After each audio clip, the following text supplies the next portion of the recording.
खुलुमबाय रायजो राजा नायगिरि नोंथांमोन बयखौबो आंनि इउट्युब चेनेलाव बरायनानै लाग्रोनाय थाबाय। दाखालि बावैसो जि मुख्यमन्त्री बिथाङा सेल्फ हेल्प ग्रुपआवहाय 10,000 होगोन होननानै जि फोसावबाय बेनिनो फर्मआ दा सफैबायानो नै। दा बेखौनो माबादि फिलआप खालामो नोंथांमोननो एसे आं हागौखिनि देखायलांनो नंदों। बिदिबा नायलांबाय था। दा फार्स्टआवनो दङ नै क्रमिक नं सिरियाल नाम्बार। बेयाव सिरियाल नाम्बाराथ' उनाव सायसिगोन बेयो।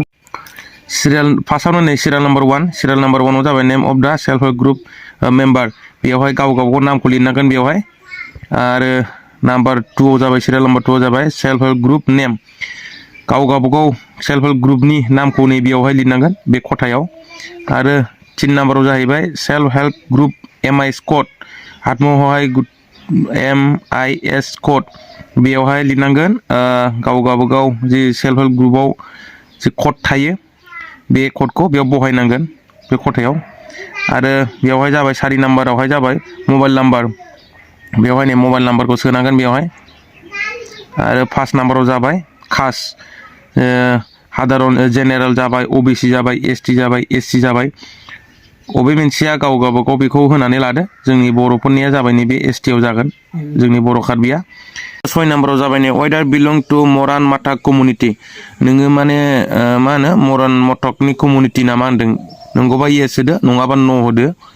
आरो मोनसे खोथाया बेनो जाय बिथांमोना फर्मखौ फिलआप खालामगोन बिसोरो माने एकदम नेट एन्ड क्लिन मोजां माने साफायैनो लिरनांगोन आरो केपिटेल लेटारै लिरजोबनांगोन। जाहाथे माने दानलु दानला जानो मोननाय नङा बेखौ बुंखानाय जादों। आरो 7 नाम्बारावहाय जाबाय नै वेदार बिलं टु टि ट्राइब। नोङो टि ट्राइब ना मा होनना बुंदों। दा नंगौबा येस होदो आरो नङाबा न' होदो। जाय बिथांमोना टि ट्राइब बिसोर येसखौ होगोन जोंहा नङा नालाय न'आव थांगोन। आरो जाबाय 8 नाम्बाराव जाबाय नै सेभिं बेंक एकाउन्ट नाम्बार। जोंनि जि सेभिं बेंक एकाउन्ट नाम्बार बेफोरखौ बेवहाय आरामसे माने मोजाङैनो साफायैनो बहायना होनांगोन जों बेवहाय। दा आरो मा होनो 9 नाम्बाराव जाबाय बेंक नेम। अबे बेंकखौ होदों बे बेंकनि नामखौ लिरनांगोन। जेरै ग्रामिन बिकास बेंक बा ग्रामिन बिकास बेंक लिरना होनांगोन बाव। आरो नङाबा जायहा स्टेट बेंकखौ होदों स्टेट बेंकनिखौ लिरनांगोन। आरो जायहा पस्ट कार्डनिखौ होदों बेयाव पस्ट अफिसनि नेमखौ लिरनांगोन पस्ट अफिस बेंक होननानै। आरो जाबाय 10 नाम्बारावहाय जाबाय ब्रान्च नेम। जि एकाउन्टआ जायहा जेराव खुलिदों बे ब्रान्चनि नेमखौ नै बे खथायाव लिरना होनांगोन मोजांनो एकदम साफायैनो। आरो जाबाय 11 नाम्बाराव नै IFS कड। जि बेंकनि IFS कड थायो बेखौ बेवहाय बहायनांगोन मोजाङैनो बेखौबो। आरो बेवहाय जाबाय 12 नाम्बाराव जाबाय नै बेवहाय जाबाय 12 नाम्बारावहाय भिलेज गामि। बे गामियाव मोजाङैनो बेखौबो लिरदो गामिखौ। जायहा जि गामि बेखौ आरामसे साफायैनो लिरदो। दा बे थांबाय फार्स्ट पेजआव। आरो दङ दा नै सेकेन्ड पेज सिरियाल नाम्बार 13 जाहैबाय ग्राम पन्सायत BCDC BDC MSC कनस्टिटुएन्सि नेम। जायहा अबेखौ होनो गोसो बेखौ होनो हायो। ग्राम पन्सायत दंबा ग्राम पन्सायत होनो हाबाय नङाबा BCDC खौ होनो हाबाय नङाबा BDC होनो हाबाय नङाबा MSC कनस्टिटुएन्सि नेम होदो। जोंनिया जाहैबाय MSC कनस्टिटुएन्सिया जाहैबाय खरखान्थि। दा जों बेवहाय खरखान्थि होननानै मोजाङैनो लिरना होनांगोन। आरो बेवहाय जाहैबाय 14 नाम्बार सिरियालाव ब्लक नेम। जोंना सामबायलांसु ब्लक। दा बेवहाय जोङो सामबायलांसुखौ मोजां लिरना होनांगोन बेयावबो। आरो बेयाव जाबाय 15 नाम्बार सिरियालाव डिस्ट्रिक्ट। बेयाव डिस्ट्रिक्टखौ लिरदो कार्बि आंलं बा गावबागाव डिस्ट्रिक्टखौ लिरना होदो बेवहाय। आरो 16 नाम्बाराव जाहैबाय LIC नेम। बेवहाय जोङो LIC नाम लिरना होनांगोन। जायहा गावबागाव LIC बेखौ बाव लिरदो। जोंना हावराघाट जाहैगोन ओंखायनो जों बाव हावराघाट लिरनांगोन। आरो बेवहाय जाहैबाय 16 नाम्बार Aआवमोन बियो। दा बे 16 नाम्बार सिरियालनि बे Bआव जाहैबाय इपिक ID नं। बे इपिक ID नाम्बाराव जोंनि जि भटार आइडियाव CLY नाम्बार थायो बेखौ बाव बहायनांगोन। आरो बे Dआव जाहैबाय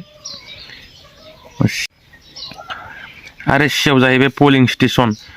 गावबागाव पलिं स्टेसनखौ लिरनानै होदो बेवहाय। गावबागाव पलिं स्टेसन लिरनांगोन। जोंनिया जाहैबाय दंखासिन्थु नालाय जों बाव दंखासिन्थु लिरनानै होनांसिगोन बाव। आरो बे जाहैबाय D नाम्बाराव पलिं स्टेसन नाम्बार। पलिं स्टेसनाव जि नाम्बार थायो बे नाम्बारखौ बाव होनांगोन। गावबागाव पलिं स्टेसना बेलेग बेलेग नाम्बार दङ। ओंखायनो बेवहाय गावबागाव पलिं स्टेसनखौ लिरना होनांगोन। सबनाबो बेलेग बेलेग जागोन। जोंनिया बावहाय दंखासिन्थु मिडिल विंआ जोंना बाव 29 जागोन। पलिं स्टेसन नेमा जाहैबाय दंखासिन्थु मिडिल विं।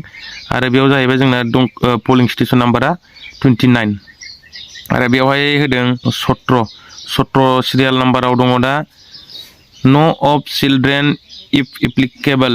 बेवहाय साबैसे गथ'फोर दङ बेयावहाय होनो थिनदों साबेसे गथ'फोर दं बेयाव माबानानै होदो आरो ओरै 18 नाम्बाराव दङ न' of child of school going age 3-14 year if applicable 3 निफ्राय 14 बोसोरसिमनि हिनजावसा गथ' स्कुल थांनाय दङबा साबेसे दङ बेखौ बेयाव होनो थिनदों बेयाव लिरना होदो साबेसे दङ आरो ओरैहा जाबाय 19 आवहाय whether the girl child has been admitted into school if applicable स्कुलाव हिनजावसा गथ'खौ सोदोंना सोआखै सोनाय दंबा yes होदो गैयाबा no होदो आरो नाम्बार 20 आव दङ whether sapling planted during अमृत बिखा आन्दोलन is surviving and growing जि थांनाय दिनावहाय जि अमृत बिखा आन्दोलनाव दंफां गायनाय जादोंमोन दा बे दंफां गायनाया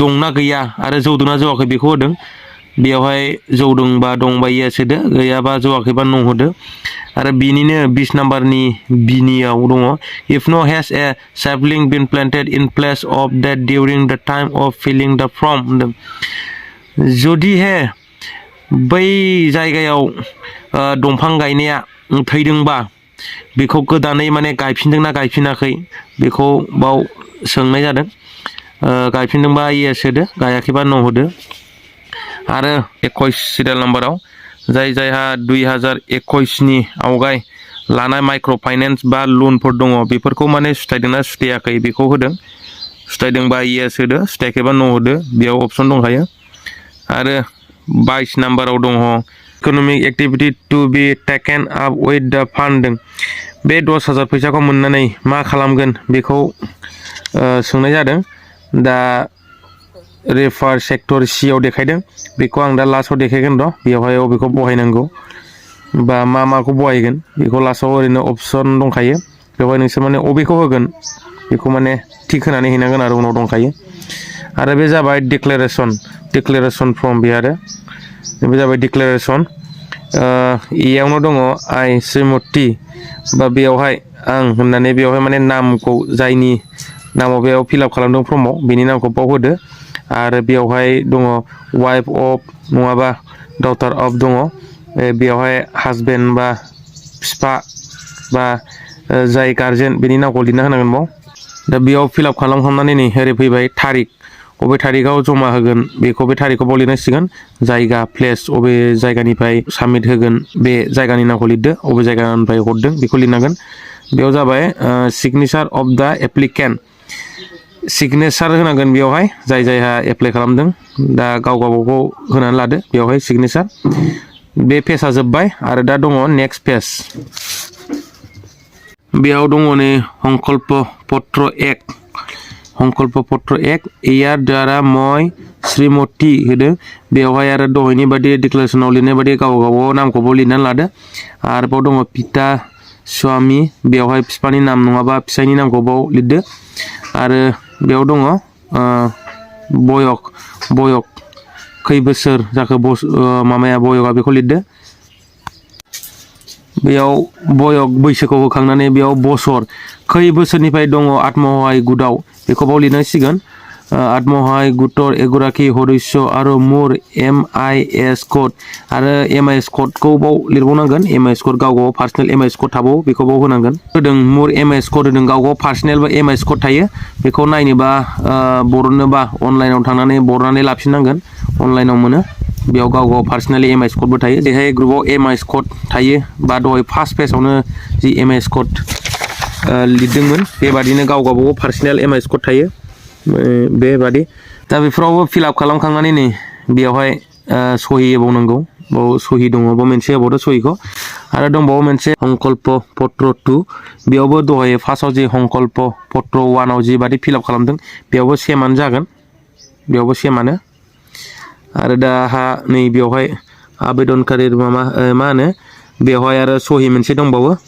बाव सिगनेचार होनांगोन हाक्किनिबो जाय मानसिया हाक्कि जागोन साखि बिनिनोबो सहि मोनसे नांगोन बेयाव दा ओरै नेक्स्ट पेजआव फैनानै नुबाय नै इंलिशनि बियो 1 संकल्प 2 बे माने सेमानो आरो जायहा एसामिसनिखौ फिलआप खालामनो गोसो एसामिसनि दहायनिखौ खालामखाबाय आरो जायहा इंलिसनिखौ खालामनो गोसो इंलिसनिखौ खालामनो हागोन संकल्प 1 संकल्प 2 जायहा एसामिसखौ खालामखानो बे बानायनांला इंलिसनिखौ आरो जाय इंलिसनिखौ बानाय एसामिसखौ खालामनाङा बे एखे सेमानो दा फैबाय नै ओरै नेक्स्ट पेजआव फट' अफ सेपलिं प्लान्टेशन डिउरिं आत्म बिखा आन्दोलन अमृत बिखा आन्दोलन अंक रुपे पनकरा फुलि दाखालि थांनाय बावैसो जि अमृत बिखा आन्दोलनाव फट' आपल'ड होदोंमोन दा बे फट'खौ बे मोननैयाव होफिननांगोन मोननै फट' आपल'ड जि बानायदोंमोन बेवहाय मोनसे बेखौ जेरक्स खालामनानै बाव सिथाबना होनांगोन फट'खौ दहाय नै जि 22 नाम्बाराव economic activity to be taken up with the fund दों जि फैसाखौ मोननानै बिथांमोना मा खालामगोन बेखौ जे होनो थिनदोंमोन बियो दा नै बे मा खालामगोन नों बेखौ मोननानै list of illustrative commercial activities to be take up by self-help group member with the grant in ad नायदो नै मा दङ डायरि दं गटारि दङ फिगारि दङ माने अनेक रोखोमनि बिजनेस खालामनो हागोन आरो बे फैसाखौ मोननानै बेयाव थानायखिनिनिफ्रायनो होनांगौ बैयाव दहाय नुनायाव दा बिथांमोना माबेखौ होयो गाव बासिनानै लिरनानै होदो आरो मोनसे खोथाखौ बावलांनाय जादों आङो दहाय नै फार्स्टआवनो पासपर्ट फट' मोनसे नांगोन बेखौ होनांगोन आरो जाय बिथांमोना नायनानै आंनि भिडिअखौ मोजां मोनदों लाइक खालामना होदो साबस्क्राइब खालामना होदो आरो फैगौ दिनावहाय बेबादिनो हागौखिनि आपडेट लाबोनो सानदों किसुमान फर्म फिलआप खालामनायफोरखौ बिथांमोननो शेयार खालामनो नाजागोन आरो हागौखिनि किसुमान आपडेट फैयोबा होबाय थानो सानदों थ' बिदिबा दिनैनि भिडिअआ एसेनोसै गोजोन्थों।